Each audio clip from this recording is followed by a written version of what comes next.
Hello everyone. In this episode, we're going to talk about the ending to Thor Love and Thunder and try and explain the post-credit scenes.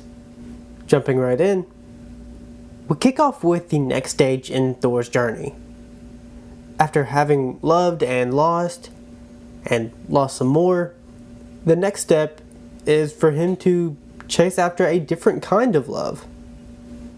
As we see, he's now taking on the role of a father figure to, find a new sense of purpose in the world and feel the loving connection he sought after through the guardians in this film and others around him. He's always felt quite alone. Now with his adopted daughter/niece, since she calls him Uncle Thor, it's not going to be as easy to raise her as we may have thought. Fitting enough, her name also turns out to be Love, and is played by Chris Hemsworth's real-life daughter. But somehow after being brought back by the cosmic being Eternity, it appears she has some of their abilities left over as well. Hence how she destroyed that frying pan.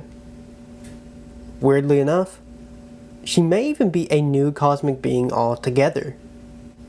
And as the two leap into battle with both Stormbreaker and Mjolnir, the movie ends giving us one mid-credit scene and one post-credit scene, teasing where their journeys might go next. The mid-credit scene reveals that Zeus didn't actually die, although he still is recovering from having his own lightning bolt thrown through his chest.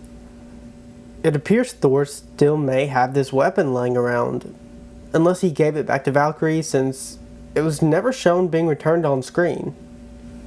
Essentially, Zeus is angry that gods are not receiving the respect they once had, and ultimately blames Thor for branding himself as more of a superhero, and those around him that have taken the spotlight away. At the end, we see that it's actually his son Hercules who he's talking to, seemingly sending him out to take down Thor himself. He's wielding his classic weapon known as the Golden Mace, which has been deemed just as strong as Mjolnir. Whether we see this happen or it's just an introduction to Hercules, the next time we see Thor, it could be him going toe-to-toe with this god. Along with this, Zeus says he wants everyone to fear the gods once more. So it may be more than just Thor that's a target. In the comics, Hercules has actually been a part of the Avengers a few times. So it's likely that he is a good guy, but he's just simply misguided by his father. Maybe his story arc could consist of him learning that and turning things around by the end. But it's yet to be seen if Thor would actually make it to the end where he realizes that. Because if anyone's going to take out Thor and if his journey is going to end within the MCU, this might be the best way to do it.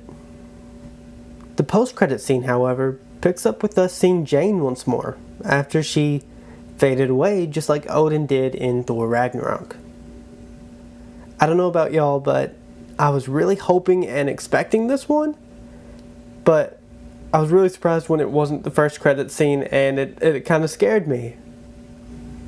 We see her entering Valhalla, seemingly in a different dimension or realm, which is why you can't easily get there.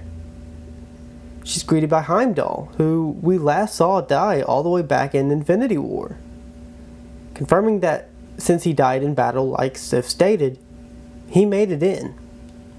In the comics, Jane actually does end up coming back to life and even becomes a Valkyrie at one point. So it's very possible this is why we're seeing where she ends up. And just like in Moon Knight, it's already been proven that you can come back from these afterlives under certain circumstances.